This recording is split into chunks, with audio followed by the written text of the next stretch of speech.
সদৌ অসম ট্ৰাইবেল সংঘৰ তামোলপুৰ জিলা হৈছে এটা জিলা কমিটি।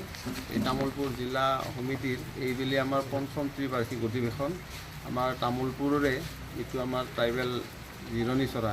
এই জিৰণি চৰাত এদিনীয়া বৰ্ণাঢ্য কাৰ্যসূচীৰে অনুষ্ঠিত হ'ব আৰু অহাকালি ঠিক 22 মাৰ্চ তাৰিখে আমাৰ ৰাতিপুৱা 7 বজাৰ পৰাই বিভিন্ন ধৰণৰ কাৰ্যসূচীসমূহ আমাৰ ৰখা হৈছে। যেনে মেইন গেট ইনগ্ৰেশ্যন কৰিব আমাৰ সন্মানীয় এতিয়া প্ৰাক্তন বুলিয়ে ক'ব লাগিব বিধায়ক জলেন দৈমাৰীদেৱে। ইয়াৰ পিছত আছে আমাৰ গেষ্ট ৰিচিপশ্যন হল ইনগ্ৰেশ্যন কৰিব আমাৰ প্ৰাক্তন বিধায়ক ইমানুল মোছাহাৰীদেৱ। তাৰপিছত ফ্লেগ হোষ্টিং কৰিব আমাৰ জিলা সভাপতি সন্মানীয় গজেন নাৰ্জাৰীদেৱ। ইয়াৰ উপৰি আমাৰ অহাকালিতে আমাৰ যিখন প্ৰতিনিধি সভা, এই প্ৰতিনিধি সভা অনুষ্ঠিত হ'ব। যিহেতু এইখন পঞ্চম ত্ৰিবাৰ্ষিক অধিৱেশন আমাৰ মানে টাৰ্মিনেশ্যন হ'ব কমিটিটো, অহাকালি নতুন সমিতি গঠন হ'ব জিলা পৰ্যায়ত। ইয়াৰ উপৰি ঠিক ডেলিগেশ্যন পাৰ হোৱাৰ পিছত আমি মুকলি সভাৰ আয়োজন কৰিছোঁ। এই মুকলি সভাত আমি বিশিষ্ট অতিথি হিচাপে বিভিন্নজন ব্যক্তিক আমন্ত্ৰণ কৰিছোঁ।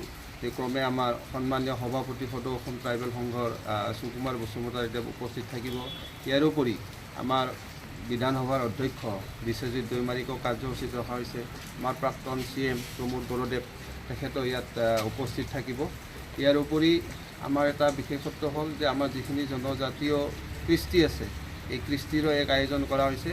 আমাৰ কালচাৰেল শ্ব' ৰাভা, বড়ো, হাজং নৃত্য পৰিৱেশন কৰা হ'ব।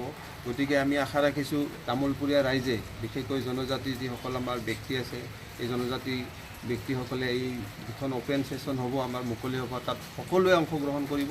ইয়াৰ উপৰি যিসকল আমাৰ জনজাতিৰ ৱেল উইচাৰ্ছ আছে, শুভাকাংক্ষী আছে, তেখেতসকলকো আমি আমন্ত্ৰণ কৰিছোঁ আৰু আশা ৰাখিছোঁ আমাৰ যিখন কালি অধিৱেশন হ'ব সাফল্যমণ্ডিত হ'ব। আৰু এই অধিৱেশনখন সম্পূৰ্ণৰূপে সাফল্যমণ্ডিত কৰাৰ বাবে আমাৰ সন্মানীয় ফুকন বৰদেৱক সভাপতিকে আদি কৰি লৈ এখন মানে শক্তিশালী এখন অভ্যৰ্থনা সমিতি গঠন কৰা হৈছে। তেওঁলোকে দিনে নিশাই বহুতো কষ্ট কৰি এই অধিৱেশনখন সাফল্যমণ্ডিত কৰাৰ কাৰণে আপ্ৰাণ চেষ্টা কৰিছে।